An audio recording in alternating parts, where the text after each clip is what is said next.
Yes, the guys behind Stalker and Stalker 2, they made a Warcraft 2 copycat that literally used sprites from Warcraft 2, but told an original story about space aliens making the orcs and humans fight. They even made an amazing new CGI intro. It's absolutely insane this thing exists, and because they never actually sold the game, it's still out there. You can play it now. Even though it's obviously copying Warcraft 2, I mean, it's literally just that game, but zoomed out. There's also some Command and Conquer here, too. But, I mean, you can launch nuclear missiles, so that's cool. That's a thing in a Warcraft game. The Madmen actually did it. They copied 2 of the most popular RTS games, and they got off scot-free. Now, that's living the dream.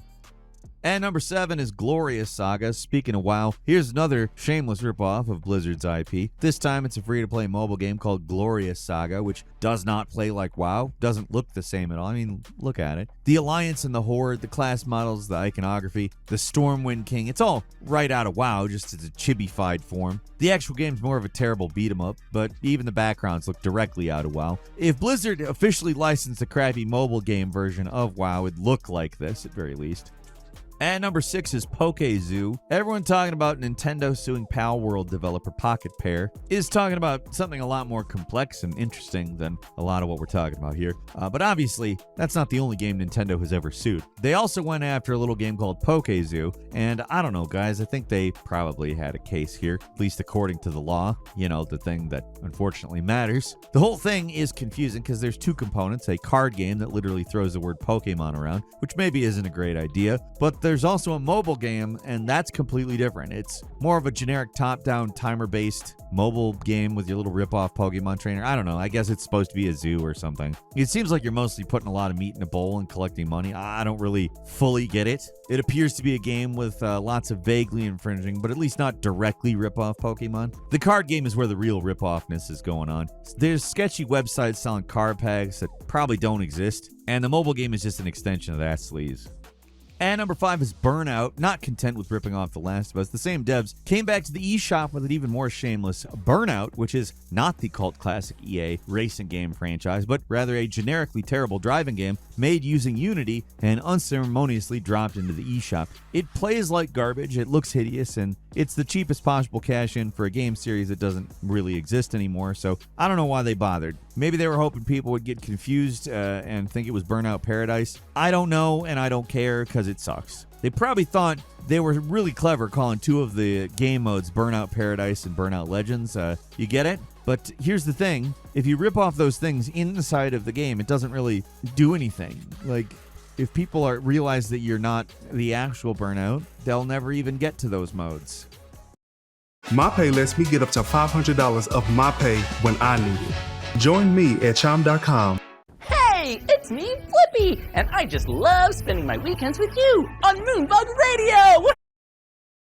And number 4 is Unpacking Master. Doesn't matter how big or small a game is, if some unscrupulous individuals think they can make a quick buck, they'll rip off literally anything. Remember that Unpacking game, the casual indie about putting things in and out of boxes? Yeah, they ripped that off. From the design to the gameplay to the overall look and feel of the game, it's enough to trick people into download it thinking it's the real deal. Only instead of a chill game about packing, they get bombarded with obnoxious mobile game ads every 5 seconds. As bad as digital game stores go, I mean Steam, the PlayStation Store, the eShop, they all have tons of shovelware crap, but at least there aren't generally ads embedded in them. Say what you want about hidden crypto miners, at least they don't stop your game dead and force you to watch the most annoying thing in existence every 5 seconds. And number 3 is Woodshop. Copycats in regular old indie games are bad, but in the so-called hyper-casual market, blatant stealing is often the name of the game. These games are simple, they can often be made very quickly, which makes them prime targets for copycats. Most of these guys tend to get away with it, but in this case, the creators of Woodshop, a game that's pretty much the same thing as another popular game called Wood Turning, they didn't get away with it. They were sued in French court, they lost, they were forced to pay damages. It wasn't a huge amount of money, it was just 125,000 euro. I mean, that's a lot of money for you and I, but all things considered, game companies don't really target the hundreds of thousands of dollars too often.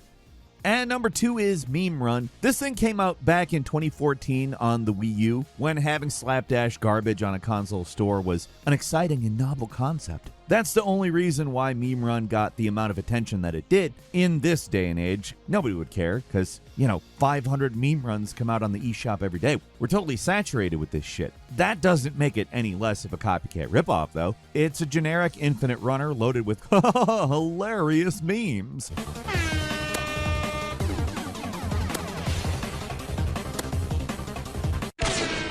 Most of which come allegedly uncredited and without the permission or involvement of their creators, which, it is memes. I kind of feel a little weird about people wanting to claim memes, but we do know the guy who invented the troll face image asked to be credited in the game and wasn't. If the game was free, who cares? But when somebody's profiting off another person's work without their involvement, it's dick behavior. Like, should memes be intellectual property in the first place? Not really, but that's kind of an underlying problem, and we live in a situation where everything is intellectual property, so, And finally at number 1, Mole Cart. Now there's copycats and there are games like Mole Cart. It's like cheating on a test. Some people might peek at the answers of the person beside them, but that's not good enough for Mole Cart. They photocopied the answers and scribbled their name on it. No surprise here, but Mole Cart is a ripoff of Mario Kart. But not just any Mario Kart, it's suspiciously similar to Mario Kart Wii. And by suspiciously similar, I mean it is an elaborate hack of Mario Kart Wii. It's essentially the same game with different characters and some altered courses, but in its original form, the game was damn near identical to the game it was copying. The tracks were the same, the power-ups were the same, some things they didn't even bother redoing, like the bob-ombs, they were just still bob-ombs. No surprise here, it got pulled from the eShop.